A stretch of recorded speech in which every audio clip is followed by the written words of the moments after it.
Welcome back, everyone. Okay, spending your tax refund. Like we mentioned before we went to break, on average, Arizonans get about $3,000. So Eric Palmer is here. He's from Outlook Advisor, financial educator, to tell us what we should be doing with that $3,000 that a lot of people get back. Because, Eric, we talked about this in the break.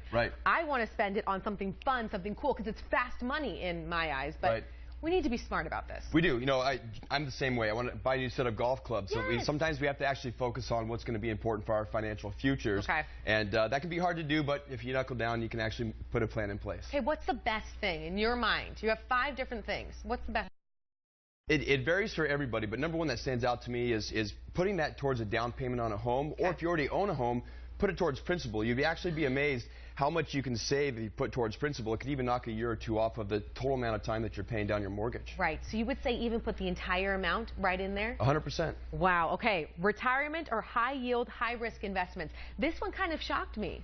You think that people should invest it even in something high risk? Absolutely. Well, it kind of depends on where you're invested now. So everybody tells you to put your retirement savings or put your tax savings into your retirement, and that could be through a Roth IRA or traditional IRA.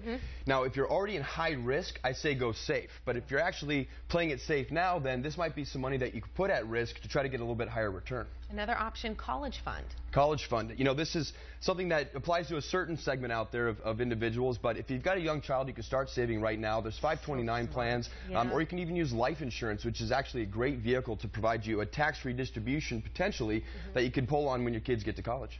A lot of people, of course, have debt. It's very common. And this is another smart thing that you could put your tax refund towards. And this could help you actually achieve your goal to go out and spend it if you want to. But if you actually pay down the credit card and start with the ones that have the highest interest rates, because that's what's really costing you money. So if you put that towards the credit card balance, bring it down, it can improve your credit score and also put you in a better buying position. Okay, and maybe start a rainy day fund. Absolutely. Of course, everybody tells you that you need 3 to 6 months of savings for income.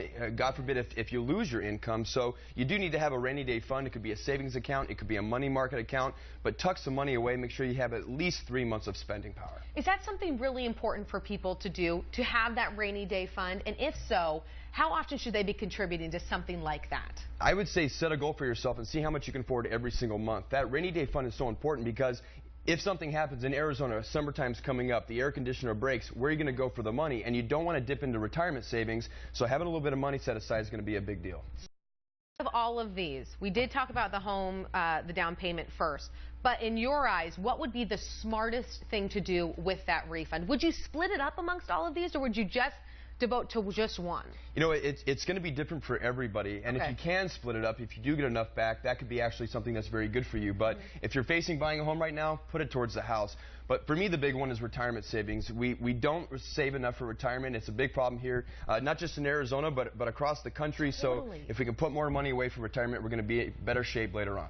Millennials especially are dealing with trouble with retirement. Absolutely. What is your best advice to people like that, who are younger, who get this money, who think, oh my gosh, let's go have some fun? Well, this is a starting point for them. So, you know, you got to exercise a little bit of discipline, but if you can, put that money away. Start with a Roth IRA. It's an easy vehicle to get started. Invest moderately, not too aggressive, not overly safe, because you want some returns. But at the younger ages, you have a little bit of time to take a little bit more risk, and you got to start somewhere. Okay, if people want to get in contact with you, Eric, where can they go?